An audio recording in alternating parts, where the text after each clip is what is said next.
মুসলিম বিশ্বের ঐক্য ভাঙতে বসেছে। ত্রাণকর্তার ভূমিকায় হাজির হয়েছে ইরান।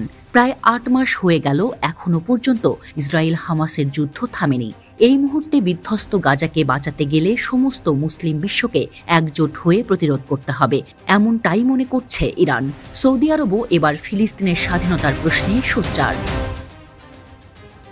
ফিলিস্তিন রাষ্ট্র ছাড়া ইসরায়েলের সঙ্গে শান্তি স্থাপন করবে না সৌদি আরব। যুক্তরাজ্যে নিযুক্ত সৌদি আরবের রাষ্ট্রদূত প্রিন্স খালিদ বিন বান্দার একথা বলেন। লন্ডনে এক সম্মেলনে প্রিন্স খালিদ বলেছেন, শান্তি স্থাপন সৌদি আরব এবং মধ্যপ্রাচ্যের অন্যান্য দেশের জন্য গুরুত্বপূর্ণ, কারণ এটি শান্তি ও নিরাপত্তা আনবে। তিনি স্বীকার করেছেন, আরব ইসরায়েল দ্বন্দ্ব সমাধানের জন্য সমঝোতার প্রয়োজন হবে। এই দ্বন্দ্ব অন্যান্য সংঘাতের চেয়ে বিশ্বকে বেশি প্রভাবিত করে। প্রিন্স খালিদ বলেন, গাজায় যা ঘটছে তা যদি চলতেই থাকে তাহলে তা খুব খারাপ পথের দিকে নিয়ে যাবে। আমরা সমাধান খুঁজতে যত বেশি সময় নেব, মানুষ তত বেশি আশা হারাবে। এটি একটি আঞ্চলিক সংঘর্ষের দিকে নিয়ে যেতে পারে। এর বিপদ সবাইকে বিবেচনা করতে হবে।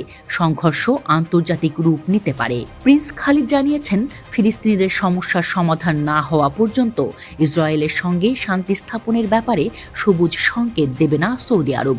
সৌদি আরব ফিলিস্তিন রাষ্ট্র গঠনে এবং সংঘাত সমাধানে বিশ্বাস করে।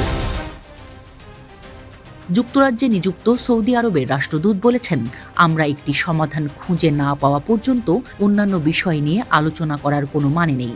একবার আমরা এটা করতে পারলে সবকিছুই সম্ভব। প্রিন্স খালিদের মতে এ অঞ্চলে সৌদি আরব খুবই গুরুত্বপূর্ণ।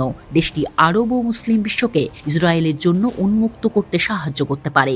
তবে এটা করতে ইসরায়েলকেও চেষ্টা করতে হবে।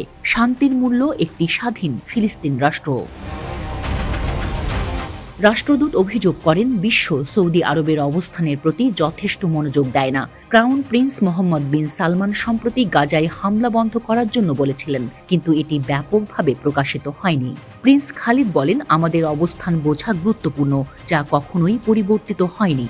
ক্রাউন প্রিন্স বাদশাহ সালমান, সরকার এবং প্রায় প্রতিটি সৌদি নাগরিক ফিলিস্তিন রাষ্ট্র চায়। ক্রাউন প্রিন্স স্পষ্টভাবে বলেছেন যে, ফিলিস্তিনের জন্য আমাদের একটি যুদ্ধবিরতি এবং একটি স্থায়ী সমাধান দরকার, তাহলে সবখানেই শান্তি থাকবে। এটাও জানানো হয়নি। 1967 সালে আরব শান্তি উদ্যোগে দ্বিরাষ্ট্র সমাধানের উপর ভিত্তি করে ফিলিস্তিন রাষ্ট্রের প্রস্তাব করেছিল সৌদি আরব। বাদশাহ ফাহাদা 1982 সালে একই প্রস্তাব দিয়েছিলেন, তবে এটি গ্রহণ করা হয়নি। প্রিন্স খালিদ জানিয়েছেন, তিনি এটাকে বিভ্রান্তিকর বলে মনে করেন।